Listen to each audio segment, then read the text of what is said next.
Sí, Sí, doctor. doctor. Histología, ¿no? Sí, doctor. Perfecto, chicos. Muy bien, buenas noches. Entonces vamos a empezar el tema de hoy, que es histología del aparato reproductor femenino. Bueno, entonces vamos a hablar de los órganos principales, ¿no? Que corresponden al aparato genital femenino. Vamos a hablar de los ovarios, todos sus epitelios, sus capas. Vamos a hablar de las trompas de falopio, de qué está constituido sus paredes. Vamos a hablar del útero y además de la vagina, ¿no? Bueno, empezamos con los ovarios, que tienen una forma de almendra que mide 3.5 por 1.5 por 1 centímetros. Sus funciones principalmente son dos, que son la gametogénesis y la que tiene que ver con la parte reproductiva, y la esteroidogénesis, que tiene que ver mucho que ver con las hormonas, ¿no? Bueno, entonces como vemos en la imagen, los ovarios tienen dos zonas, ¿no? Que son la corteza ovárica, donde está, como ven, donde están los folículos, toda la parte periférica, y la médula, que es la parte central, donde carece de folículos los ovarios, ¿no? Muy bien, entonces la corteza ovárica, pues va a estar tapizada por un epitelio cúbico simple, el cual es un epitelio germinativo, ¿no? Debajo de este vamos a tener una túnica albugínea, la cual va a estar constituida por tejido conectivo denso, y más hacia el centro, como vemos en la imagen también en las placas, ¿no? De histología, vamos a ver en la parte más hacia la derecha el estroma cortical que va a contener a los folículos, como vemos ahí en la imagen, ¿no? Ahí está el epitelio germinativo. Luego está la túnica albugínea, con un tejido conjuntivo denso, dentro de los cuales está el estroma cortical, que tienen los folículos. Por otra parte, tenemos la médula ovárica, que está constituido por un tejido conectivo laxo, ¿no? En el cual está constituido principalmente por vasos sanguíneos, trayectos nerviosos, y lo fundamental, como vemos en la imagen, pues va a carecer de folículos, ¿no? Los cuales están en la parte periférica. Bueno, entonces los folículos, ya pasando a los folículos ovarios, que están en la periferia, entonces son estructuras redondeadas cuyo centro contiene principalmente al ovocito, ¿no? Entonces, al nacer, las mujercitas al nacimiento tienen entre 600 a 800 mil ovocitos, ¿no? De los cuales solamente van a llegar a una madurez solo unos 400. Como vemos, ahí está la etapa inicial del desarrollo folicular, que es el folículo primordial, ¿no? Mide 30 micras, ¿no?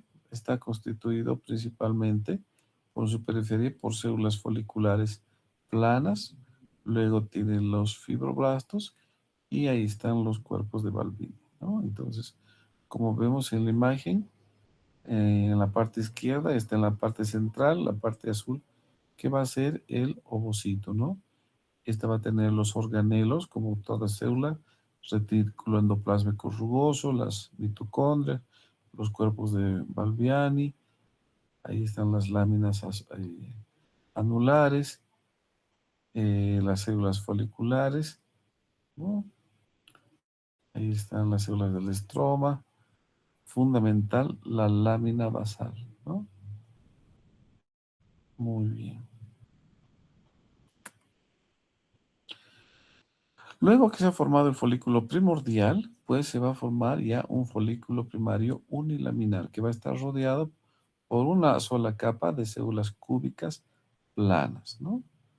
Esta va a estar constituida además por la zona pelúcida, la cual va a estar constituida principalmente por glucoproteínas, ¿no? Y ahí están las células foliculares, ¿no? Que por fuera va a estar la lámina basal y más hacia adentro va a estar el ovocito, ¿no? Entonces, estas células cúbicas, ¿no? Ahí está, fíjense. Va a estar por debajo de estas células la membrana pelúcida y más hacia adentro está el ovocito. Luego tenemos el folículo primario multilaminar, ¿no? Fíjense que hay más capas de la proliferación de las células foliculares, que ya es, como hemos dicho, son células cúbicas, y estas van a formar ya, cuando proliferan, van a formar la capa granulosa, cuando ya tienen entre 3 a 4 capas, ¿no? Además van a presentar más hacia afuera ya las microvellosidades y los gránulos corticales, las cuales van a tener principalmente proteasa. Ahí está en la imagen izquierda cómo está distribuida la pared del ovocito, ¿no? Ahí está, con su membrana pelúcida, las microvellosidades del ovocito, y por fuera ya están las células de la granulosa, y más hacia afuera la lámina basal, ¿no? Más hacia afuera de esta lámina basal, pues va a estar formada por ya la teca folicular, la teca interna y la teca externa. Posteriormente viene la formación del folículo secundario. ¿Y por qué se caracteriza este folículo secundario? Porque principalmente, pues aquí ya va a haber la formación del antro, ¿no? Entonces hay una proliferación de las células de la granulosa, ya son entre 6 a 12 capas. Va a existir los cuerpos de Karl-Exner y la formación de la teca folicular, que habíamos dicho que está por fuera de la lámina basal, es la teca interna y la teca externa, ¿no? Entonces, fíjense en la imagen de la izquierda, que se caracteriza entonces este folículo secundario porque ya hay la formación del antro, las cuales están entre las células de la granulosa, ¿no? Posteriormente, fíjense cómo ha crecido el antro, ¿no? Y este ya va a ser el folículo maduro o el folículo de De Graaf, que mide 10 milímetros, que tiene un antro de mayor tamaño. Hay una formación de la corona radiada hacia afuera y la formación del cúmulus ófulos, ¿no? Que está en relación eh, con uno de los polos, uno de los extremos del folículo, ¿no? Muy bien, ahí está la forma esquemática con todas las partes, la teca externa, interna, la lámina basal, las células de la granulosa, el antro, ¿no? Y ahí está el ovocito ya en la parte central, con su comunicación con un polo que es el cúmulus uforo. Muy bien, una vez que se ha producido la ovulación, pues sale el óvulo, ¿no? Y va a quedar lo que es el cuerpo amarillo, ¿no? Entonces son células luteínicas de la granulosa, en las cuales principalmente se va a formar los estrógenos, la progesterona y además la inhibina. Esta inhibina es fundamental para que no se forme más FSH y haya mayor nueva estimulación de nuevos óvulos, ¿no? Nuevos folículos, ¿no? Muy bien. Entonces ahí están las células luténicas de la teca que van a producir principalmente los andrógenos. Y luego este se va a formar, este cuerpo amarillo. Posteriormente se va a formar un cuerpo hemorrágico, ¿no? Como vemos en la parte media. Y posteriormente este se va a ir fibrosando poco a poco hasta hacerse como una cicatriz, ¿no? Y eso vamos a llamar el cuerpo albicans. Muy bien. Ahora pasamos a otro órgano que es las trompas de falopio, ¿no?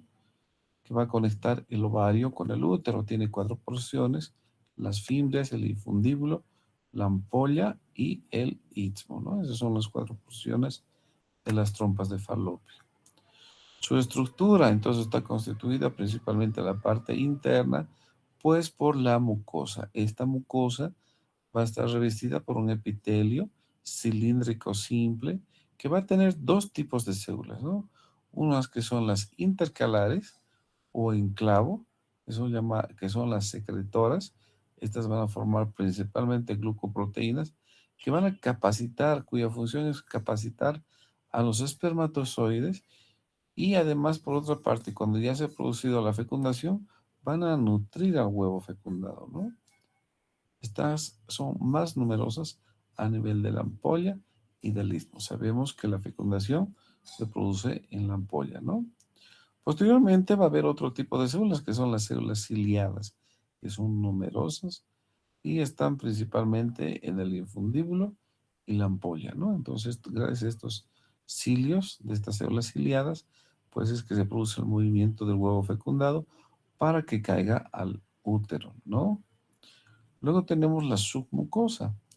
Ahí está, con una capa muscular, tiene una capa circular interna y una longitudinal externa.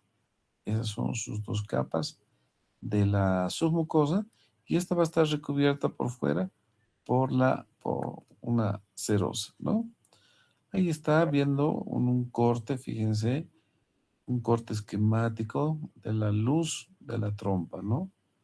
Entonces, fíjense que ahí está la mucosa, la parte interna, luego está la parte muscular con la circular interna, longitudinal externa, y luego tenemos la serosa. Todo esto es una imagen esquemática de la ampolla.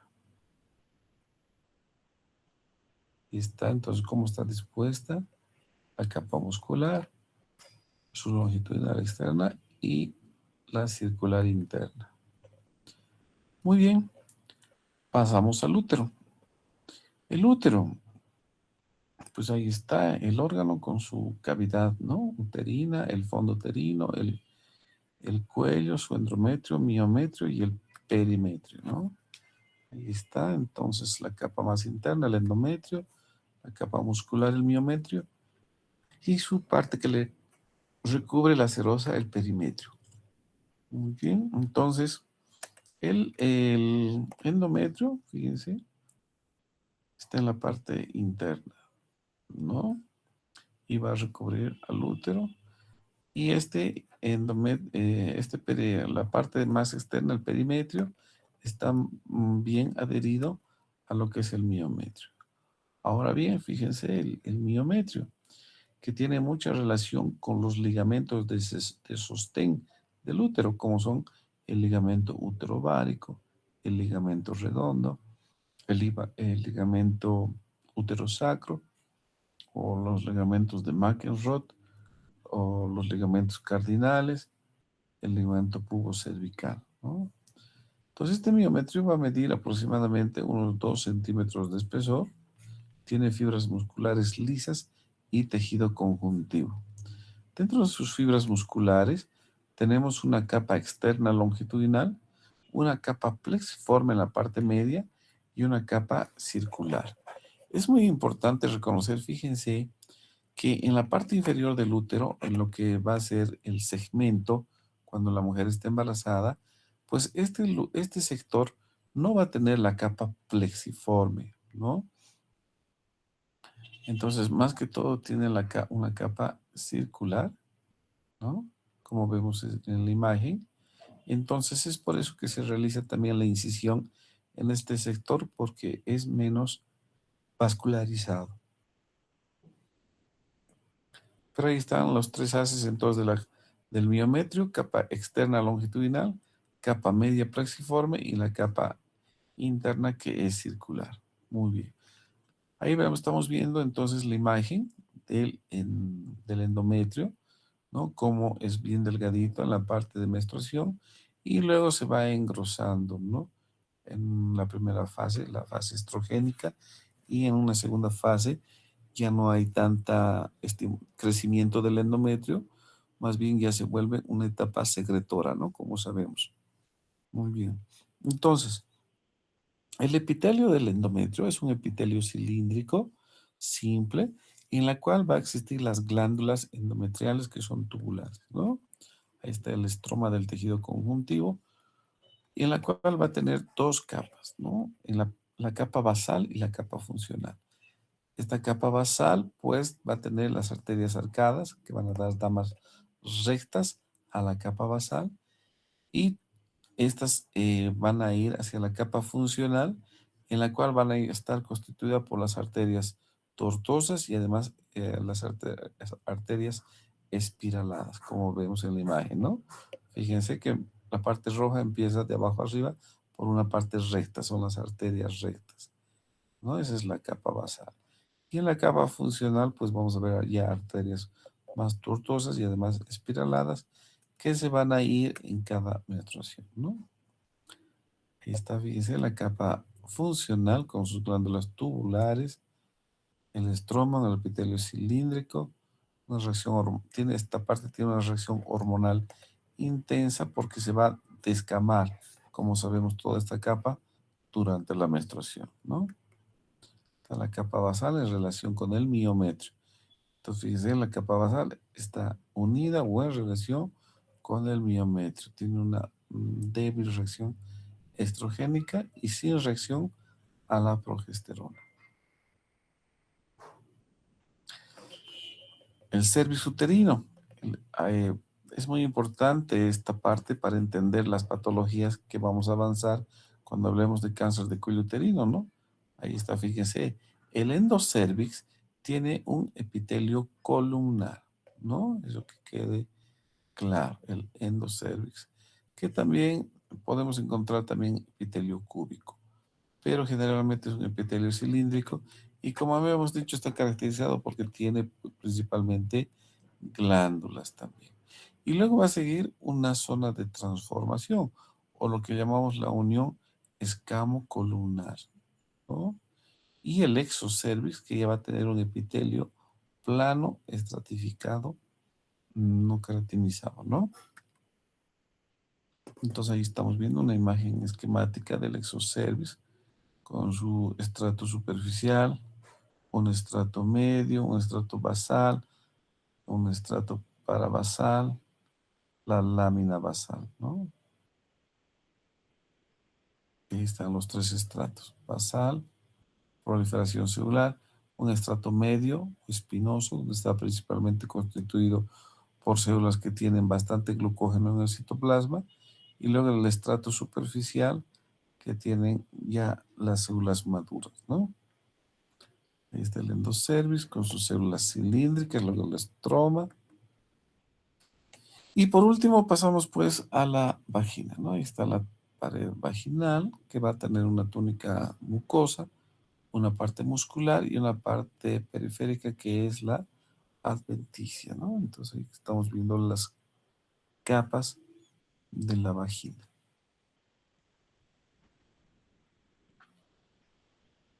Bueno, en relación a los genitales externos, pues vamos a hablar de los labios mayores, que son órganos homólogos a lo que es el escroto del varón, ¿no?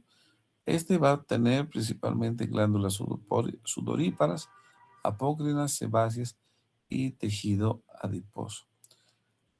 También vamos a poner más hacia la parte interna los labios menores, que son unos pliegues de piel que van a tener unas glándulas sebáceas y además van a estar muy pigmentadas. Luego tenemos más hacia la parte superior o anterior, tenemos el vestíbulo, que es un surco entre los labios menores. Este va a contener a las glándulas de Bartholin, que van a secretar moco hacia las paredes laterales, ¿no? Su secreción es importante principalmente para el transporte de los espermatozoides.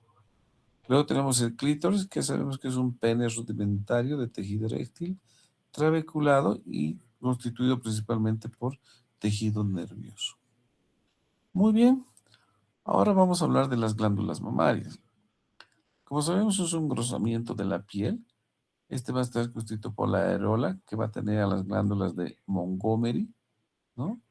Luego, estos van a también estar constituidos por el conducto galactóforo, que se abre a nivel del pezón. Van a tener unas glándulas de tipo tubo alveolares compuestas donde los alveoles son los secretores, ¿no? Son glándulas sudoríparas apócrinas modificadas con unos 15 a 20 lobulillos. Cada lobulillo entonces va a tener su conducto galactóforo, ¿no? Entonces ahí estamos viendo en la parte esquemática, entonces el pezón, ahí están los senos lactíferos, el conducto lactífero, los lobulillos, Luego tenemos en la parte amarilla el ligamento suspensorio y además el tejido adiposo que ya tiene la mama, ¿no? Y luego más hacia adentro va a estar en relación con el músculo pectoral. Entonces la mama está constituida por tejido glandular, tejido conectivo y tejido adiposo. De tipo alveolar, que va a secretar lógicamente la leche, que conecta el tejido conectivo va a conectar los lóbulos, y el tejido adiposo se va a situar principalmente en los espacios interlobulares. Entonces se tiene aproximadamente entre 15 a 20 lóbulos, ¿no? Dentro de estos lóbulos va a haber los lobulillos. De cada lobulillo va a tener los acinos entre 10 y 100 y cada uno va a tener sus conductos galactóforos que se dilata en el seno lactífero, ¿no?